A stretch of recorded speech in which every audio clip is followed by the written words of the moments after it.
JamesMac Show on Shoreditch Radio. So for once, I'm not the funniest person on your radio, as today I'm joined by comedian, movie star, radio presenter, podcast host and satirical panellist, all rolled into one. You've probably seen him on Russell Howard's Good News, Live at the Apollo, 8 out of 10 Cats, the amazing gangster film that I loved, Green Street Hooligans, or on the hugely funny Impractical Jokers, which I think is probably my favourite comedy show, bar maybe Last One Laughing. He's featured on TalkSport, Absolute Radio, BBC Radio 2, and not only that, he's the co-host of the hugely successful What's Upset You Now with Sean Walsh. So please welcome to the JamesMac Show, here on your Shoreditch Radio, Paul McCaffrey. How are you? Thank you so much for having me. I mean, I did. There was so many. I don't know where that bio came from. Was there a few dodgy bits in there? Have I there's a few dodgy bits in it. Oh, good. I like dodgy bits. You're the first person to say it's dodgy. Rough. It's roughly right. But I wrote on 8 out of 10 Cats. I wasn't on there. It doesn't matter, does it? Your jokes are still on there. It was good. You know, it's still good. Yeah. Still good. And I do really like Impractical Jokers. That is my favourite. And I was on that. You were definitely with Marek as well. On that. Yes. So I wrote on the episode of 8 out of 10 Cats when John Richardson and Sean Locke did that carrot in the box. Wow, that was yours. I was at the record of that. Oh, so nice. I feel like I sort of got very lucky with that. I haven't really done much of it recently, but there was a sort of period where I was doing a bit of writing on TV shows, and I was very fortunate to have been there for that. Well, that's cool. Well, I couldn't believe I was trying to work when the last kind of Impractical Jokers I saw was, and it was 10 years ago. Is it 2016 it was last on? It's criminal. Why can't we bring it back? Quite. Bring it back. That's something I can get behind. There we go. Yeah, it was a long time ago. I've been doing this for ages, man. It's sort of weird as well because I sort of I don't drink anymore. And there were sort of periods of comedy where I very, very much did drink. So I sort of looked back to the process, maybe. Yeah. So, for example, like one of the series of Impractical Jokers, we did 2 series of it, and one of them I was drinking, and one of them I wasn't. I was sort of one of these people that was on and off for ages, and now I'm sort of very much off. But sort of there are pictures of, you know, me from 15 years ago where I look 10 years older than I do now. Wow. Okay, so weird. It's got to be you've got to be the poster child then for sobriety then a little bit with that. Maybe. Yeah. Okay. Yes, I mean it's done wonders for my complexion. Oh, there we go. Maybe I should start then. Maybe I should start. Oh, you've got lovely skin. Oh, thanks. What's kind of been the most, I guess, moment in your career that you've just gone, do you know what? I can't believe I'm doing this. I mean, I think for anyone, you know, it would have to be doing Live at the Apollo, because you just sort of you just get that moment when it's just you behind that iconic sign, and it's about to come up, and you're about to walk out, and you're like, I'm on Live at, you know, and I know it's not as big as it used to be, but I mean, it is still a kind of iconic comedy show. I suppose it's as close as stand-up comedy has got to Top of the Pops or something. So, and I think it's just the fact that you're there. It's you. There is no one else. Is there? Yeah, that's it. Yeah, when you said Live at the Apollo, I could already hear the theme tune going in my head. Yeah. Because I used to tune in all the time for it. It was great. So that's a real moment, I think. But yeah, there's been a few bits and pieces I've done.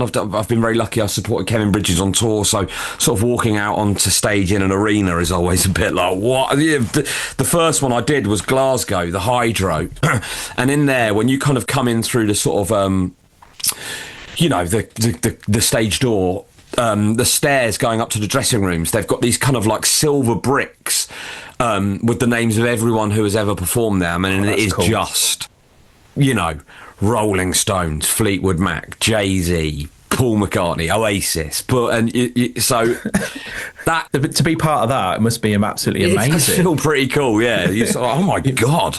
You kind of sit there thinking, do you know what? Maybe I am a rock star. Maybe. Maybe. Maybe. So you've been there on is that on your current tour? Is it because you've got the fantastic "What a Time to Be Alive" tour? No. Sorry, I should Really? be very clear. Okay. I am not playing arenas. Why not? Why not? Well, you tell me. But no. You've got Paignton, Bristol. They've not got arenas. I thought they. Sorry, I thought they had. I've been very fortunate to do those, supporting the likes of Kevin Bridges and Sean Locke. But no. I am way off that. Hey, no. It's I really enjoy those kind of more intimate kind of gigs, especially with comedy, which is lucky. Good.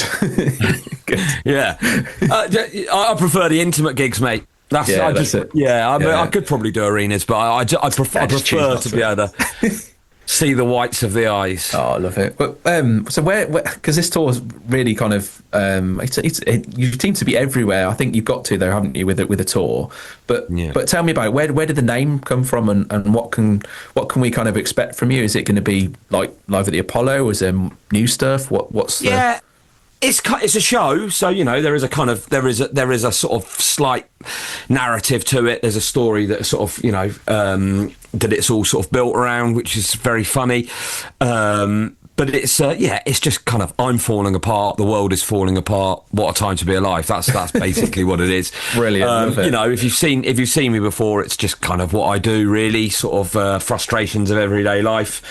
Sort of storytelling / observational comedy. Plenty of laughs. But yeah, it was almost done now. I've also got the London date coming up, which is what we're mainly here to talk about. Absolutely. Today. Yeah. It's not been a huge tour, sort of about 30 dates, and I've got 5 left. So, it finishes in May. It's a lot of travelling, though. A lot of travelling, mate. Lot of travelling. Which is not easy at the moment. No, God, no. Shut. The trains are just... joke. But what a time to be alive, eh? There you go. Well, quite. Love it. I get it now. I get it. Where did it kind of all start for you in comedy then? Were you quite kind of late into comedy, or? I was actually, yeah. What you were saying? God, you mean you've been doing it for a while? No, not at all. I think I look older than everyone whenever I interview them, so it's all good. I was 31 when I did my first gig. So I mean, it late now, I think, because I think people kind of tend to start a lot earlier now with sort of online and stuff. I think it feels a lot more accessible than it was. Yeah. I didn't even really know that you could do this as a sort of job outside of being, one of the guys on TV. I'd sort of been to Jongleurs once or twice on a, birthday party back in the day, but I didn't really know how it worked. I wasn't. Yeah. I love sitcoms and sort of comedy films, but I wasn't like a comedy fan like people. I didn't really know what the Edinburgh Festival was or anything like that, do you know? Yeah. So I was working in a call centre down in Brighton. I trained as an actor. I wanted to act. That was the kind of, and I still do really. That's always been the dream. But I graduated from drama school and I moved to Brighton, and I was sort of just doing auditions and the odd sort of fringe play, or did an advert or a music video, kind of these sort of things that you do when you leave drama school, little bits and pieces. And then while I was there, I was always mucking around in the call centre. I think I was funnier before I started doing comedy. I've had conversations with a couple of other people about this exact thing. I think I was a lot funnier before I started doing it for a job. But someone that worked alongside me in the call centre had seen that there was a comedy course happening at the comedy club in Brighton, Comedia, and had sort of written the details down. This is well before camera phones, this is when you had to you have to actually use a pen. Exactly. And he's like, oh, look, this is happening down here. So I went and did that, and then that kind of opened up a whole new world, really. I don't know sort of whether I learned. I don't think my style was influenced hugely by the course, but what it did open up was learning about how to get open mic gigs and things that you wouldn't think about, sort of microphone technique. Yes, yeah. Writing methods, how to sort of source material and sort of how to kind of bring it out of you, I think. It definitely helped with that. And then from there, I started sort of entering competitions or open mic nights. A lot of them back in the day used to work where you would go and it'd be an audience vote, and the person who won would then get to go back the following week and close the show for 50. That's cool, like a winner stays on type scenario. Yeah, exactly that. Yeah. So you then go back, which is a big deal, and you're like, bloody hell, I'm getting... Oh god, yeah. If you win anything, whether you're a band, comedian, actor, whatever, it's great. Yeah. Yeah, and then I sort of won a couple of new act competitions and sort of got signed by an agent, and then you start to sort of get, sent out to do 10 minutes at a pro club, and then, if that goes well, then they might book you for a full weekend, and I started to get, the odd weekend here and there. And at this time I moved back to London. I'd lived in London before. I used to run a pub on Caledonian Road in the 90s in a different lifetime. And then, I was working in a charity fundraising call centre, which was all sort of creatives, because you could just pick up shifts on the day and you could cancel. You could cancel it if you got an audition or something. So it was very flexible. And what was good for them is they got people who were good at speaking, and they were good at doing the job of trying to get people to donate to whatever the causes were, cancer research and Red Cross, various different other people. That's pretty cool. That's I didn't even know that existed, to be honest. That's cool. I like that. Yeah, it's not still there actually, the place, but it was. I mean, it was a bit of an institution really, and it was great because you're around actors and dancers, musicians, whatever. And then I was working there. And kind of balancing the two, working, doing gigs and sort of getting more and more gigs. And then one day I was having a particularly tough shift, because it's one of those jobs where when you're on form, it's easy, and when you're not on form, you don't think you're ever going to be able to, and it's all very target based. And that's it. Thankless task, and when you're on the downward spiral, and I don't know if you start sounding desperate. Yeah, that's you start sounding desperate, and you go, I need to get this next one over. Yeah, that's it. Yeah, you start chasing it. So anyway, I was having a really tough shift, and I just thought, do you know what? I don't know if I need this anymore. And so I just sort of said, "Oh look, it was time." Yeah, it was time, and that was it. And that was the last time I did anything other than comedy, actually. And that was 2009, I think. Oh, that's so you've been in comedy all this time. That's pretty amazing. It's a long time, isn't it? God, yeah.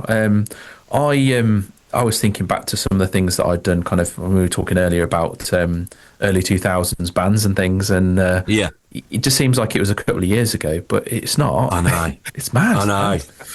It's crazy, isn't it? Oh, that's it. With that, I talk a lot about that in my in my show. Actually, my sort of obsession with musicians, and I like that. Wanting to meet and become friends with them as a 50-year-old man, and that's kind of what the story is. Like, Oh, cool. Okay. Careful what you wish for. Sort of, you start hanging out with Liam and Noel, and then I don't want to all ends in tragedy. Well, it's sort of in that area actually, but I don't want to give too much away. But there is that's cool. There is a story, of never meet your heroes and all that. I love that because they're kind of surreal situations that you find yourself in, and they're the most funniest, I think. That's cool. Well, I always ask, this is my kind of favourite question to all of my guests on my show, and it's quite a simple one. It's basically, if they made a film about your life so far, who's playing you and why? Everyone does that same noise, don't we? It's such a head scratcher, but it's just brilliant. You know what? And I don't get this as much anymore, but I did get it for a time.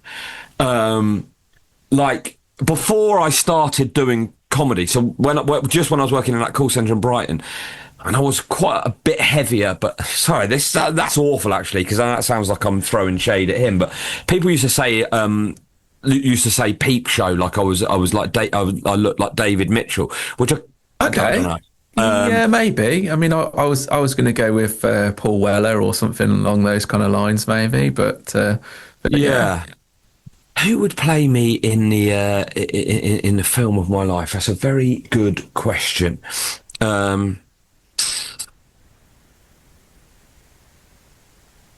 Maybe younger you, Tom Holland from Spider-Man. I could see that a little bit. So I'll take that. I know his dad. He's a handsome chap, to be fair. He is, yeah. this is the problem, isn't it? You don't want to be sort of like too damning on yourself, but equally you don't want to be like Brad Pitt or, you know. Well, you say Brad Pitt if you want. I think Brad Pitt would be quite good for kind of a bit older than you. I tell you who I really like, actually, who I think is very underused, although he does seem to be getting a lot more stuff now under the radar. Do you know Charlie Creed Miles? Do you know who he is? No, I'm not. Have you seen Wild Bill? Oh, okay, yeah, I know who you mean now. Yeah. Him, yeah. Right, got you. Yeah, well, you're right. He kind of had like a stint of things and then went quiet. Yeah, he was in Nil by Mouth, and then he was in The Fifth Element, and then he sort of popped up in Peaky Blinders. He was sort of like a kind of gangster at a racetrack, and I really like him. I think he's he'd be cool. Yeah, no, I like him. That's a good shout on Charlie. Yeah, I like that. Yeah.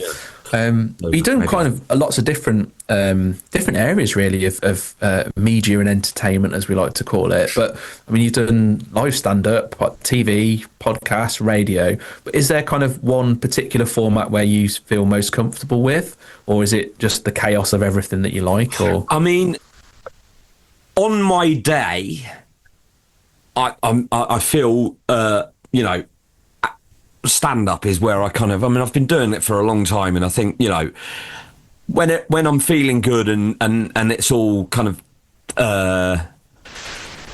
you know, the stars align, the audience are up for it, and I'm feeling it. I feel like I know what I'm doing up there. You know, and as I said, I really want to act, and I feel like that would be slightly more daunting to me. Yeah. You know, when I've been in plays, I didn't pursue acting for very long because I started doing comedy, and it quite quickly sort of became a full-time thing. You know, saying other people's words, being responsible for other people, you know, there is a responsibility that comes with acting that you don't really have with stand-up. You know, the autonomy of it. Actually, yeah, that's a really good point, because you, like you say, you're saying someone else's words, you're telling someone else's story, and you've got a responsibility to that person that and the other cast members, you know, if you forget a line and they're there sort of thinking, well, he hasn't said that, and now, you know, so yeah, I do quite like the autonomy of stand-up and the fact that it is just you up there and sort of, but then it's sort of, that's quite lonely as well, you know, the times when I've been in plays and you've had a particularly good night and you come off and it's like, you know, it's nice to have someone to celebrate it with, teammates, and so but I think stand-up is probably, you know, that's the area where I could kind of see that. I mean, comedy audiences can be kind of very different, I guess, depending, because you're going all over the country with your current tour. What's kind of, because I know what we like up here in Birmingham in the Midlands, and I love London. Birmingham. It's always a good crack. But what's kind of the maybe the weirdest crowd reaction you've had at a gig? Do you know? And people ask me this a lot, and people say, "Oh, do you kind of have to sort of change what you do from place to place?"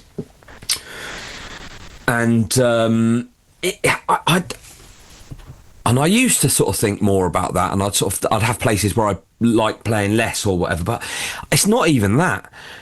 It's just so weird. Some nights you'll just come out there and go, I don't know what's happened here tonight, because, you know, let's just say there's 200 people here in denominations of, you know, 2 or 5. You know, they've all come from different places, but collectively they all have the same kind of flavour and energy, and I don't know what. There is something greater than this.